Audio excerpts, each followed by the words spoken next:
وہ جوان جو ہی پروان چڑھا ان فوان شباب آیا تو اس کی پیشانی سجدے کے تقدس سے مالا مال ہو گئی، اس کی آنکھوں میں حیا اور شرم کے پہرے آ گئے، اس کے خیالوں میں پاکیزگی آ گئی، اس کی زندگی کے شب و روز نیکی کے ماحول میں بسر ہونے لگی، اس کی راتیں ذکر الہی میں، تلاوت کلام مجید میں اور دن یاد الہی میں روزے سے گزرنے لگے۔ وہ جوان جس کی جوانی اللہ کی عبادت میں گزری، کیونکہ جوانی اگر عبادت میں گزر گئی تو بڑھاپا تو پر نور ہے ہی ہے۔ سب سے مشکل مرحلہ زندگی کا جوانی کا ہے۔ شیطان زیادہ ورغلاتا ہے کسی شخص کو جب وہ جوانی کے مرحلوں سے گزر رہا ہوتا ہے۔ تو جس کی جوانی خیریت کے ساتھ گزر گئی اور اس نے اپنی جوانی کے تقدس کو محفوظ رکھ کے منزل تک پہنچا لیا، اپنی عصمت کے جوہر کی حفاظت کی، اپنی آبرو کو لٹنے نہیں دیا، اپنی آنکھوں کی شرم و حیا پر پہرے بٹھائے اور آنکھ کو برباد نہیں ہونے دیا اور اپنی زندگی کے تقدس کا پہرا دیا، تو جو جوان اپنی جوانی کو خیریت کے ساتھ گزار گیا۔ کسی نے کہا تھا نا، کتاب زیست کا ایک اور باب ختم ہوا، شباب ختم ہوا، ایک عذاب ختم ہوا۔ تو جوانی جس کی منزل تک پہنچ گئی خیریت کے ساتھ، عافیت کے سائے میں، مشکل تو بڑا ہے جوانی کو منزل تک لے جانا، خیریت کے ساتھ داغدار نہ ہونے دینا، جوانی کے تقدس کو رسوا نہ ہونے دینا، عصمت کے جوہر پہ کالک نہ لگنے دینا،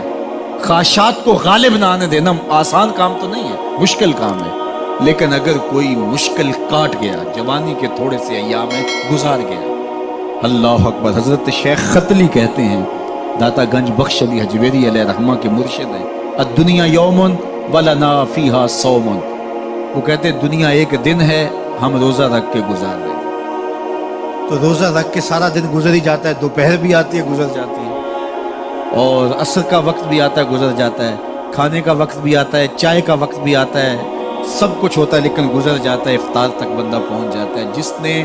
زندگی روزے کی طرح گزار دی، جس نے جوانی روزہ رکھ کے گزار دی، خواہشات کو بے قابو نہیں ہونے دیا، مشکل کام تھا لیکن اس نے مشکل کام کر دکھایا۔ اجر کتنا بڑا ہے، سنیے اللہ کے محبوب کی زبان سے سنیے۔ حضور نے ارشاد فرمایا جو سیدنا ابو ہریرہ کے ذریعے سے ہمارے تک پہنچا، فرمایا قیامت کے دن جب سورج کا رخ سیدھا ہوگا، زمین تانبے کی ہوگی، لوگ پسینے میں شرابور ہوں گے، کوئی ٹخنوں تک پسینے میں، کوئی گھٹنوں تک، کوئی کمر تک، کسی کو پسینے کی لگام دی جائے گی، اور وہ پسینہ ایسے نہیں ہوگا جس طرح یہ پسینہ ہے، اتنا گرم ہوگا۔ ابن رجب حنبلی کہتے ہیں اس پسینے